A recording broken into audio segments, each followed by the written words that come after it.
Il arrive un moment dans la vie d'une nation où le silence est une trahison, où l'obéissance continue est un suicide, et où s'incliner devant les mêmes mains qui vous étouffent n'est plus de la diplomatie, c'est de la reddition. Le capitaine Ibrahim Traoré a mené une transformation audacieuse, rompant avec l'influence étrangère bien ancrée et conduisant le pays vers l'autosuffisance. Le Burkina Faso vient d'inverser la tendance en matière de puissance militaire mondiale, et le monde entier le regarde. Il n'attend plus d'aide étrangère ou de matériel de seconde main. Ce pays d'Afrique de l'Ouest a officiellement commencé à produire pour des milliards de dollars d'équipements militaires, de chars, de drones, de véhicules blindés, fabriqués sur place et prêts au combat. Sous la direction du président Ibrahim Traoré, ce qui était autrefois impensable est aujourd'hui une réalité. Il ne s'agit pas seulement de défense. Il s'agit de dignité, de souveraineté et de force. Comment le Burkina Faso a-t-il réussi à prendre cette décision audacieuse? Et qu'est-ce que cela signifie pour l'équilibre des pouvoirs en Afrique? Restez dans les parages. Nous vous expliquons tout. L'audacieuse rupture du Burkina Faso choque le monde. Le Burkina Faso vient de faire ce que personne n'avait vu venir. Il fabrique désormais ses propres équipements militaires, et il ne s'agit pas d'une production à petite échelle. Sous la direction intrépide du président Ibrahim Traoré, le pays produit des véhicules blindés, des drones tactiques et des systèmes de surveillance avancés d'une valeur de plusieurs milliards de dollars, entièrement à partir du sol de burkinabès. Il ne s'agit pas d'aide. Ce n'est pas un emprunt. C'est de l'autonomie stratégique. Pendant des décennies, le Burkina Faso a dû compter sur les pays occidentaux pour obtenir des outils de défense de base. L'ironie du sort. Ces mêmes pays ont gagné des milliards tout en fournissant le strict minimum en matière de protection contre les menaces terroristes réelles. Traoré a regardé cette hypocrisie en face et a dit « ça suffit ». Et quand il a dit, il était sincère. Le lancement d'une production militaire nationale est plus qu'un geste patriotique. Il s'agit d'une rupture forte et délibérée avec le cycle de dépendance qui a freiné la région pendant des générations. Le Sahel n'est plus un pion, il devient un acteur du pouvoir. Et le Burkina Faso est à la tête de la formation. Les puissances étrangères observent la situation, stupéfaites. Personne ne s'attendait à ce qu'un pays considéré comme fragile déclare soudainement son indépendance militaire. Mais Traoré ne demande pas de permission ou d'éloge, il obtient des résultats. Ces milliards de dollars de moyens de défense nationaux, ce n'est qu'un début. En faisant appel à des ingénieurs locaux, innovateurs régionaux et des rapatriés qualifiés de la diaspora, le Burkina Faso est en train de former son propre réseau de défense, son propre avenir. Il ne s'agit pas de guerre, mais de contrôle. Avec chaque char construit et chaque drone lancé, Traoré est clair. Si vous vous attaquez à nous, vous devrez faire face à la force de Burkinabé, soutenue par des milliards de dollars. La salle de guerre de Traoré, le secret de la stratégie. Pendant que le monde s'endort sur l'Afrique de l'Ouest, la War Room de Traoré est allumée 24 heures sur 24, 7 jours sur 7. Ce qui a commencé comme une mission classifiée dans le cadre du projet Rebirth est en train de redessiner la carte militaire du continent. Oubliant l'aide étrangère, le Burkina Faso troque la dépendance contre l'ambition. Le projet. Concevoir et produire en série des équipements militaires d'une valeur de plusieurs milliards de dollars en faisant appel à l'ingéniosité locale, à des adaptations tactiques et à une ingénierie d'élite soutenue par des alliances stratégiques avec des pays tels que la Russie et l'Iran. C'est vrai, Traoré ne mendie pas, il négocie. L'ancienne polonaise dépeignait le Burkina Faso comme l'outsider dépendant de l'aide. Le nouveau. Un fournisseur mondial. Cette révolution ne s'est pas produite du jour au lendemain. Elle s'est produite après des mois d'analyse des schémas terroristes, des zones d'attaque des drones et des points faibles géographiques. Chaque dollar autrefois dépensé en importation étrangère hors de prix alimente désormais les centres de production de la baie du Burkina à Ouagadougou et Bobo-Dioulasso. La stratégie de M. Traoré est très pointue. Chaque dollar est transformé en milliards de dollars d'infrastructures nationales. Les ingénieurs sont formés à la mécanique de nouvelle génération. Les chaînes d'approvisionnement sont rationalisées.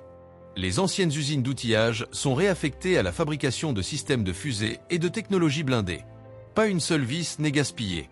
Il ne s'agit pas seulement de défense nationale. Il s'agit de renverser l'ordre mondial.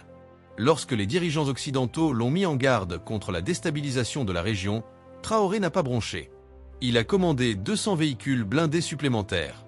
Il ne construit pas d'armes pour la guerre. Il crée des moyens de dissuasion par la force. Aujourd'hui, les analystes militaires du monde entier s'interrogent.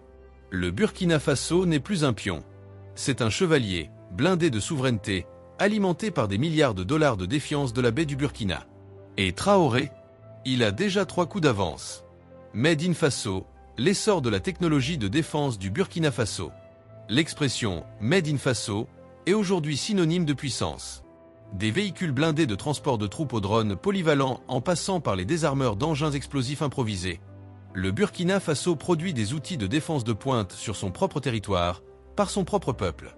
Des usines autrefois mises en sommeil par manque de financement rugissent aujourd'hui, forgeant des machines d'une valeur de plusieurs milliards d'euros qui changent déjà la dynamique du champ de bataille.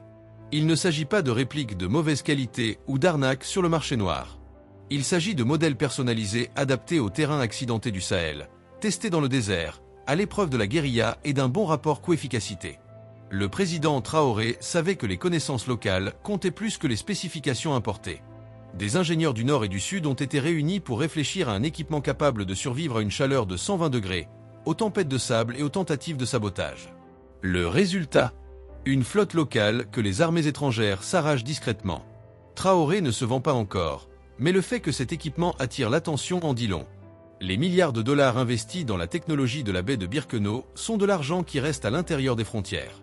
Cela permet de créer des emplois, de renforcer la fierté nationale et de mettre en place un système de défense d'enfer. Les écoliers rêvent désormais d'être ingénieurs au lieu de fuir en Europe. L'armée n'attend pas 6 mois pour obtenir des pièces détachées étrangères, elle s'approvisionne localement. Made in Faso n'est pas seulement un label, c'est un cri de guerre. Il dit au monde, nous n'avons plus besoin de votre matériel usagé. Nous avons des milliards d'euros de matériel à nous, et il ne fait que s'améliorer. De victime à avant-garde, comment le Burkina Faso réécrit son destin? Le Burkina Faso a été qualifié d'État en déliquescence par des étrangers qui n'ont jamais pris la peine de comprendre son âme. Cette époque est révolue. Grâce à Ibrahim Traoré, le pays passe du statut de victime à celui d'avant-garde, à la tête d'un mouvement d'indépendance militaire qui fait écho dans toute l'Afrique. Autrefois en proie au terrorisme, le Burkina Faso est aujourd'hui le chasseur et non plus le chassé. Pourquoi? Parce qu'il contrôle enfin ses propres moyens de défense, d'une valeur de plusieurs milliards d'euros. Pensée Y. Plus besoin d'attendre les promesses non tenues des Nations Unies. Fini les équipements à moitié livrés par les soi-disant alliés. Traoré s'est emparé de cette histoire et l'a inversée. L'armée nationale opère désormais avec des technologies locales, des drones patrouillant aux frontières, des convois blindés sécurisant les villes, des logiciels de renseignement locaux traquant les menaces en temps réel. Ces outils n'ont pas été transmis. Ils ont été construits pièce par des ouvriers de la baie de Birkenau. Cette transformation ne s'est pas produite uniquement sur le site. Cela s'est passé dans l'esprit des gens. L'idée d'un Burkina Faso dépendant de puissances étrangères? Elle est morte. Traoré l'a tuée au moment où son gouvernement a approuvé des milliards de dollars de budget militaire pour la production locale. Cet argent a permis de créer des milliers d'emplois, de sortir les jeunes de la rue et de donner naissance à un secteur entièrement nouveau. Les soldats se battent désormais avec fierté parce qu'ils savent que leur équipement a été fabriqué pour eux, par eux. Et les gens, ils se tiennent plus grands. Car dans un monde où les petites nations sont réduites au silence par la force des choses, Traoré a décidé de rugir, et avec des milliards de dollars de puissance de feu de la baie de Burkina derrière lui, ce rugissement ébranle les frontières. L'épine dorsale des milliards de dollars, c'est le boom économique qui se cache derrière les armes. Voici ce que les critiques n'ont pas vu venir, l'explosion économique. Alors que la plupart des pays croulent sous les dettes militaires, le Burkina Faso utilise des milliards de dollars de fabrication militaire pour alimenter une toute nouvelle économie. Le secteur de la défense est désormais l'épine dorsale du pays, et non plus un fardeau. La stratégie de Traoré ne visait pas seulement la survie, mais aussi la prospérité. En investissant des milliards de dollars dans l'équipement militaire, le pays a simultanément débloqué des technologies agricoles, des écoles d'ingénieurs et des startups technologiques. En effet, la construction de chars d'assaut a permis d'améliorer les tracteurs. La formation des pilotes de drones a ouvert les portes de l'aviation civile. Les usines travaillent désormais en double équipe. La défense le jour, les outils d'infrastructure publique la nuit. Cet essor industriel à double finalité a fait du Burkina Faso un pôle d'innovation. Création d'emplois, sans commune mesure. Les zones rurales disposent désormais de réseaux de transport grâce aux projets de routes militaires. De jeunes esprits qui avaient fui vers la France ou le Canada reviennent pour faire carrière dans ce mouvement. Et devinez quoi? D'autres pays du Sahel prennent des notes. Le Mali, le Niger et même le Tchad observent, apprennent et, dans certains cas, se joignent au mouvement. Traoré n'est pas un gardien. Il veut que ce modèle de réussite se répande dans toute l'Afrique. Les milliards de dollars investis dans le développement militaire ne sont pas des coûts irrécupérables, mais des atouts multiplicateurs. Et la cerise sur le gâteau? Moins d'ingérence étrangère. L'indépendance économique est synonyme de pouvoir politique. Traoré n'a pas besoin de mendier des prêts. Il a des usines qui impriment de la richesse, de la sécurité et de la fierté nationale en même temps. C'est le modèle burkinabé et il fonctionne. L'avenir est armé et africain. Soyons clairs. Ce n'est pas la fin d'une histoire. C'est le début d'une révolution. Ibrahim Traoré n'a pas seulement armé une nation, il a inspiré un continent. Ce que fait le Burkina Faso, en fabriquant à partir de rien des technologies militaires d'une valeur de plusieurs milliards de dollars, n'est pas seulement sans précédent, c'est imparable. Dans 5 ans, la vision de Traoré verra probablement le Burkina exporter des drones, former d'autres forces africaines et organiser des expositions de technologies militaires qui attireront les regards du monde entier sur le site. Les fondations sont déjà là. Des campus technologiques voient le jour. Les femmes rejoignent la population active en nombre record. Les enfants codent pour des applications de défense. C'est la construction d'une nation par l'innovation. Il s'agit également d'une question de contrôle. L'Afrique a longtemps été considérée comme un consommateur de biens militaires. Aujourd'hui, elle devient productrice et ce changement de pouvoir est sismique. Monsieur Traoré comprend qu'il ne s'agit pas seulement du Burkina Faso. Il s'agit de décoloniser la défense. Chaque dollar qui s'échappait en importations surévaluées reste désormais dans le pays, circulant à travers des milliards de dollars de retombées économiques et sociales. Les groupes de réflexion occidentaux s'efforcent de prédire la suite. Ils n'y parviennent pas, car ce que Traoré a déclenché n'était pas un plan d'imitation, c'était un nouveau modèle. Il a fusionné le courage, la culture et le commerce dans une vision militaro-industrielle taillée sur mesure pour l'Afrique.